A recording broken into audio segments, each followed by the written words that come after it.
stories called Echoes in the Earth. Lie down, take a deep breath, and get comfortable. The woods were thicker than Mark remembered. Each step seemed to draw him deeper into a labyrinth of gnarled trees and twisting underbrush.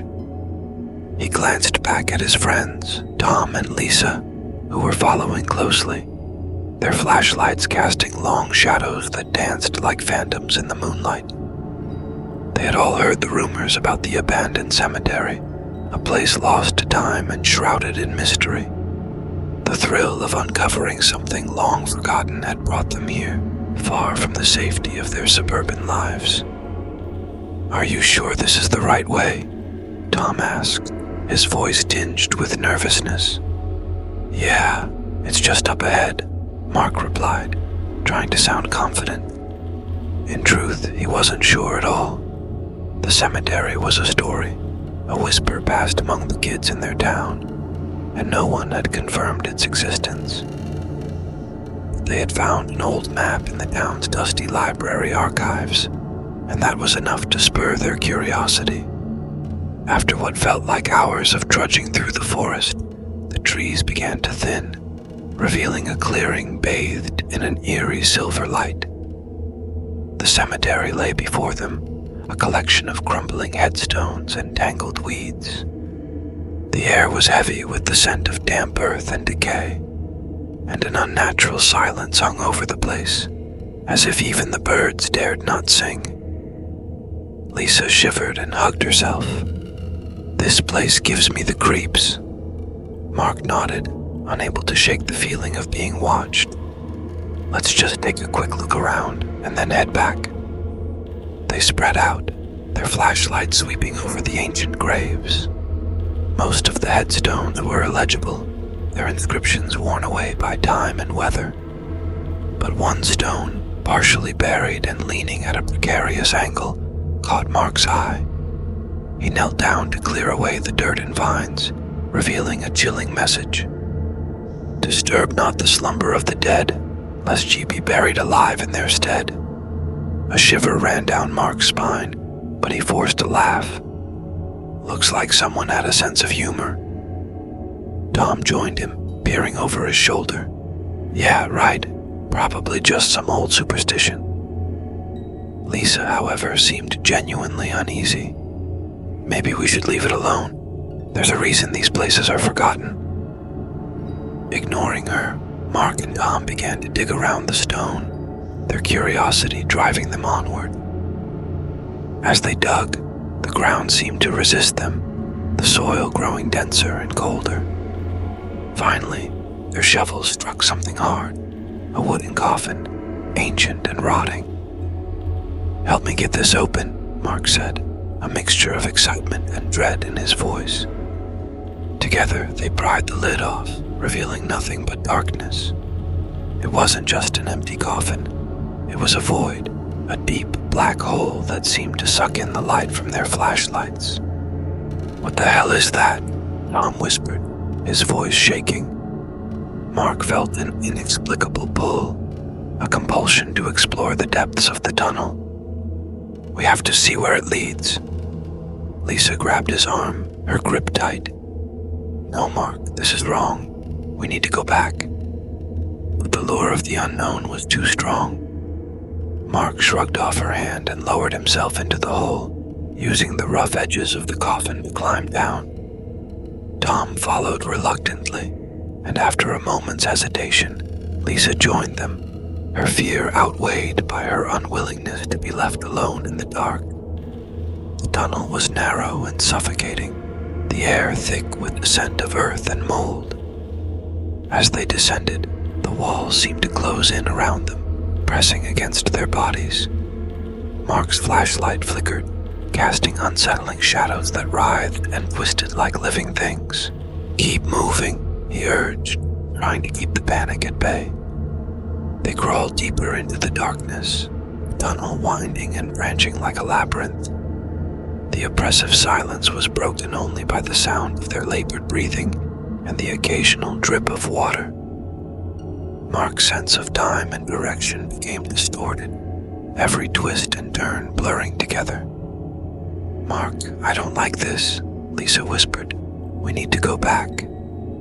But when they turned around, the tunnel behind them had changed. Way back was gone, replaced by solid earth.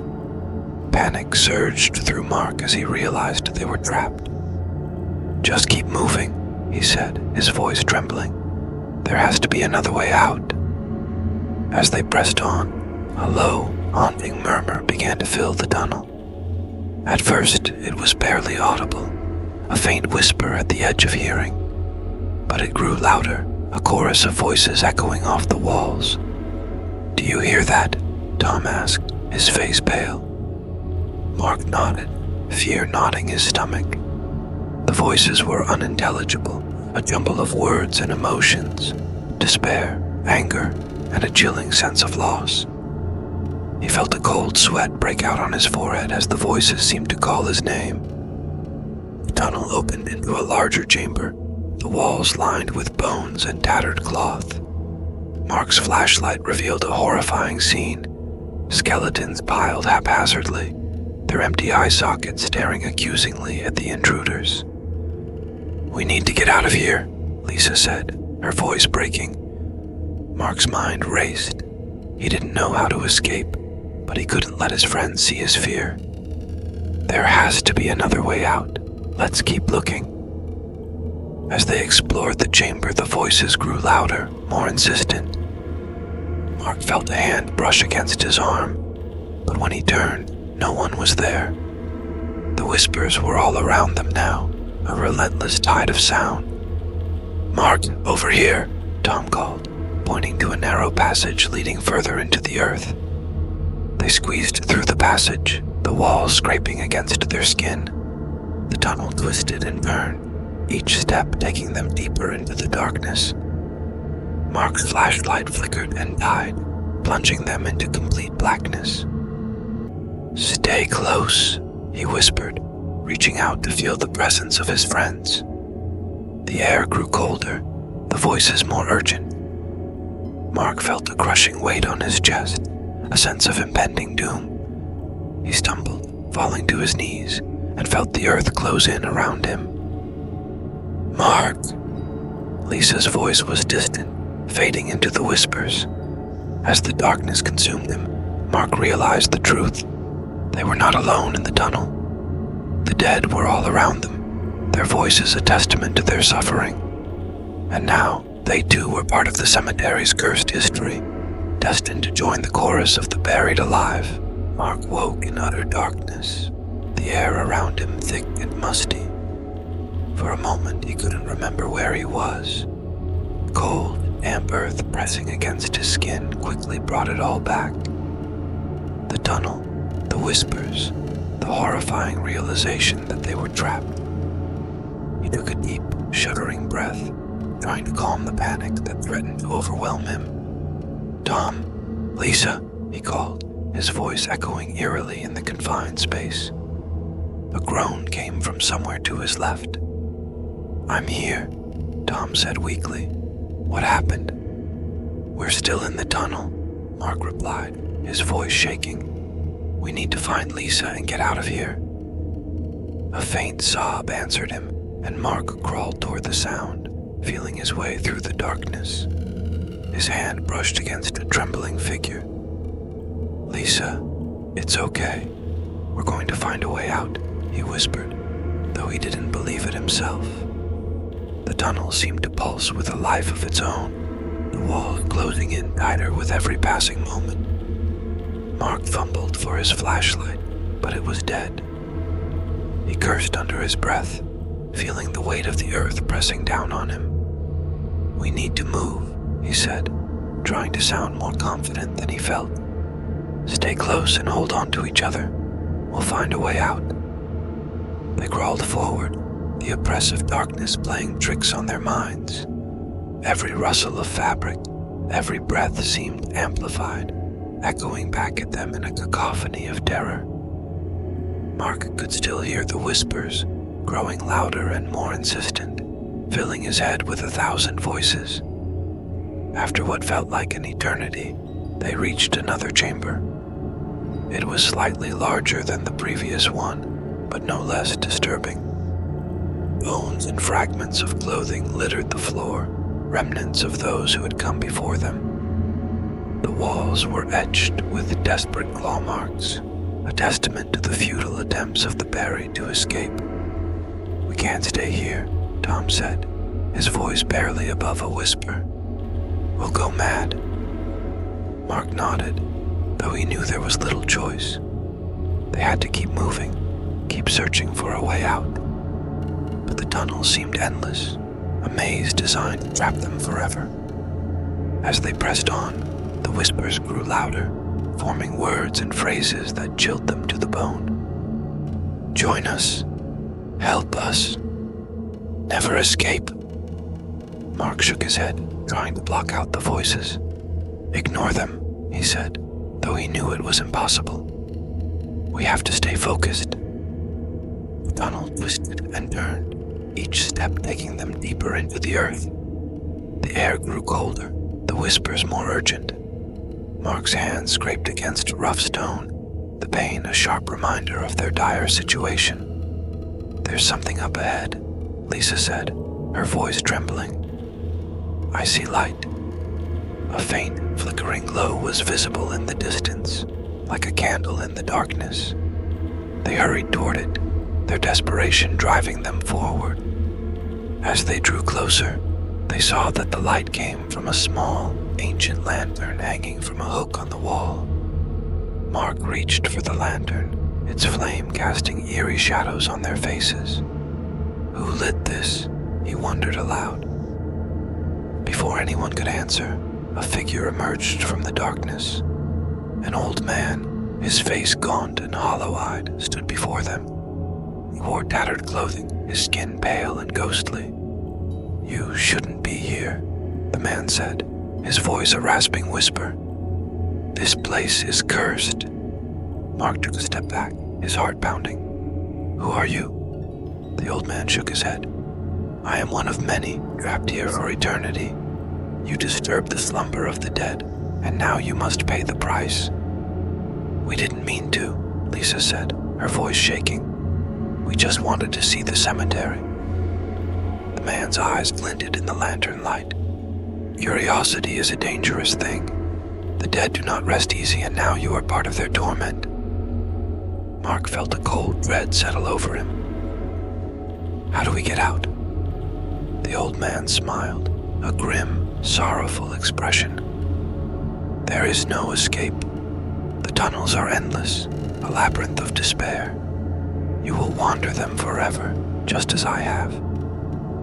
"No," Mark said, his voice breaking. "There has to be a way out." The man shook his head slowly. "The only way out is to accept your fate, join the whispers, and find peace in the embrace of the earth." Tom stepped forward, desperation in his eyes. "There has to be another way. Please, help us." The old man regarded them with a pitying look. "There is one possibility, but it comes at a great cost. You must offer a sacrifice, a life for a life. Only then will the curse be lifted, and the way out revealed." A heavy silence fell over the group. The whispers seemed to grow louder, more insistent, as if urging them to make a choice. Mark looked at his friends, the weight of the decision pressing down on him. "I can't. I won't sacrifice anyone." The old man sighed. "Then you will remain here, part of the cursed souls who wander these tunnels for all eternity." The lantern's light flickered, casting long, distorted shadows on the walls.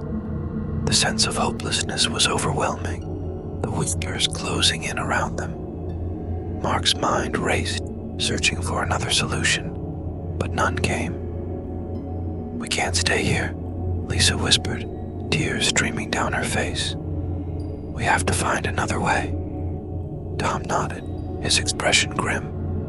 "Let's keep moving. Maybe there's something we missed." They left the old man behind, his sorrowful gaze following them as they disappeared into the darkness. The tunnel seemed more oppressive than ever, the weight of the earth pressing down on them. The whispers grew louder, more urgent, filling their minds with despair. As they crawled through the narrow passageways, Mark couldn't shake the feeling that they were being watched. Every rustle, every shift of the earth seemed to carry a hidden menace. The lantern's light cast eerie shadows, distorting the walls and making the tunnel seem alive. "Mark, do you think he was telling the truth?" Tom asked, his voice barely audible. Mark didn't know what to believe. The old man's words had a ring of truth, but the idea of sacrificing someone was unthinkable. "I don't know," he admitted, "but we have to keep trying. There has to be another way." The tunnel opened into another chamber, this one larger and filled with an unnatural light. Mark's heart skipped a beat as he saw a figure standing in the center of the room. It was Lisa, but she looked different, pale, ethereal, as if she were a ghost. "Lisa," he called, but she didn't respond. Tom grabbed his arm. "Mark, that's not Lisa." The figure turned, revealing hollow, empty eyes. The whispers grew deafening, filling the chamber with their mournful wails. Mark felt a chill run down his spine as the figure advanced toward them. "We need to get out of here," Tom shouted, pulling Mark away. They ran through the tunnels, the whispers echoing all around them. The ground seemed to shift beneath their feet, making every step treacherous. Mark's mind was a whirlwind of fear and confusion. The image of the ghostly figure burned into his memory.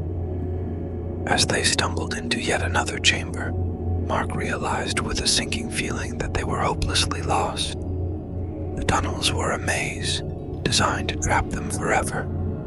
The whispers grew louder, more insistent, filling his mind with despair. "We can't go on like this," Tom said, his voice breaking. "We're going to die down here." Mark looked at his friend, seeing the fear and hopelessness in his eyes. He knew that they were running out of time, that the whispers were closing in around them. Desperation clawed at him, urging him to make a decision. But as he looked around the chamber, an idea began to form. The tunnels were endless, but they had to lead somewhere. If they could find a pattern, a way to navigate the labyrinth, they might have a chance. "Tom, we need to think," Mark said, his mind racing. "There has to be a way out. The old man said the tunnels are a labyrinth, right? Maybe there's a pattern, a way to navigate them." Tom nodded, a glimmer of hope in his eyes. "But how do we find it?" Mark looked around the chamber, searching for any clue, any hint of a way out. The walls were covered in strange symbols and markings, a language he couldn't understand. But as he studied them, a realization dawned on him. "The symbols," he said, pointing to the walls. "They must be a map, a way to navigate the tunnels." Tom looked at the symbols, his eyes widening with understanding. "But how do we read them?" Mark shook his head. "I don't know, but it's our only chance. We have to try." Together, they began to study the symbols, trying to decipher their meaning. The whispers seemed to grow louder, more urgent, as if sensing their determination. Mark felt a chill run down his spine as the voices filled his mind, but he pushed the fear aside, focusing on the task at hand. As they worked, the realization that the old man might have been right gnawed at the back of Mark's mind. The idea of a sacrifice haunted him, but he couldn't bring himself to consider it. There had to be another way. Hours passed, or perhaps days. It was impossible to tell in the darkness. But finally, they began to see a pattern, a way to navigate the labyrinth of tunnels. Mark's heart raced with hope as they set off, following the symbols through the twisting passages. The whispers grew more frantic, their voices a cacophony of despair and anger. Mark felt the weight of the earth pressing down on him, but he pushed on, driven by the hope of escape. Finally, they reached a large, circular chamber, the walls covered in the same strange symbols. In the center of the room stood an ancient stone altar, its surface etched with runes. "This has to be it," Mark said, his voice trembling with anticipation. "The way out." Tom looked at the altar, his expression a mix of hope and fear. "But what do we do now?" As Mark stepped forward, the whispers reached a fever pitch, filling his mind with their cries. He felt a cold hand brush against his arm, and he turned to see the ghostly figure from before, its hollow eyes staring into his soul. "You must choose," the figure said, its voice a haunting whisper. "A life for a life. Only then will the way be revealed." Mark's heart pounded in his chest as he looked at the altar, the weight of the decision pressing down on him. The whispers grew louder, more insistent, filling his mind with their mournful cries. He knew what he had to do. Mark's heart pounded as he stood before the ancient stone altar, the whispers swirling around him like a tempest. The ghostly figure's words echoed in his mind. A life for a life. Only then will the way be revealed. The weight of the decision threatened to crush him, but he knew there was no turning back. "Mark, what are we going to do?" Tom's voice trembled, fear etched into his features. Lisa clung to his arm, her eyes wide with terror. Mark took a deep breath, trying to steady his shaking hands. "I don't know," he admitted, "but we have to find a way out." The ghostly figure drifted closer, its hollow eyes fixed on Mark. "Choose," it whispered, its voice blending with the chorus of whispers that filled the chamber. Mark looked at his friends, the people who had followed him into this nightmare. He couldn't sacrifice them. He couldn't bring himself to make such a choice. But the desperation in the air was palpable, the whispers demanding a resolution. As he struggled with his thoughts, a faint glimmer of hope flickered in his mind. What if there was another way? What if they could outsmart the curse, find a loophole that would free them without the need for a sacrifice? "Maybe we don't have to kill anyone," Mark said slowly, thinking aloud. "Maybe we can trick the curse somehow." Tom looked at him skeptically. "How?" "The whispers are getting louder. They're not going to let us leave without something." Mark's gaze shifted to the symbols etched into the walls and the altar. "These symbols, they might hold the key. We need to figure out what they mean, how they work." Lisa stepped forward, her fear momentarily replaced by determination. "Let's start looking then. We don't have much time." They spread out, examining the symbols more closely. The runes seemed to pulse with an eerie light, their patterns intricate and mesmerizing. Mark traced his fingers over the carving, trying to discern any meaning. "The symbols on the altar," Lisa said suddenly. "They match some of the ones on the walls. Maybe they're connected somehow." Mark nodded, feeling a surge of hope. "Let's try arranging them. Maybe we can activate something." Working together, they began to manipulate the symbols on the altar, aligning them with the corresponding ones on the walls. As they moved the pieces, the whispers grew louder, almost frantic, as if sensing their efforts. With a final click, the symbols locked into place. The chamber shuddered, and the altar began to glow with an otherworldly light. The ghostly figure's eyes widened in surprise, its form flickering. "What have you done?" it hissed, its voice a mix of anger and fear. Mark stepped back, watching as the runes on the altar pulsed with energy. "We are not going to be your sacrifices," he said firmly. "We're going to break this curse." The chamber trembled, the whispers rising to a deafening crescendo. The light from the altar grew brighter, enveloping the room in a blinding glow. Mark shielded his eyes, feeling the ground shift beneath his feet. And then, just as suddenly as it had started, the light faded. The whispers fell silent, leaving an eerie stillness in their wake. Mark blinked, adjusting to the darkness. The ghostly figure was gone, and the oppressive weight of the earth seemed to lift. "Did it work?" Tom asked, his voice barely above a whisper. Mark looked around, his heart pounding. The symbols on the walls had changed, forming a new pattern. He felt a strange sense of calm, as if the curse had been lifted. "I think so," he said slowly. "Look at the symbols. They're pointing to an exit." They followed the new pattern, their footsteps echoing in the now silent tunnels. The air grew fresher, the darkness less suffocating. After what felt like an eternity, they saw a faint light ahead. "It's the way out," Lisa cried, running forward. They emerged into the open air, the cool breeze a welcome relief. The forest stretched out before them, bathed in the soft light of dawn. They had escaped. Mark took a deep breath, feeling the tension drain from his body. "We did it," he said, disbelief and relief mingling in his voice. Tom and Lisa hugged each other, tears streaming down their faces. "We're alive," Tom said, his voice choked with emotion. "We made it." As they stood in the clearing, Mark looked back at the hidden entrance into the tunnels.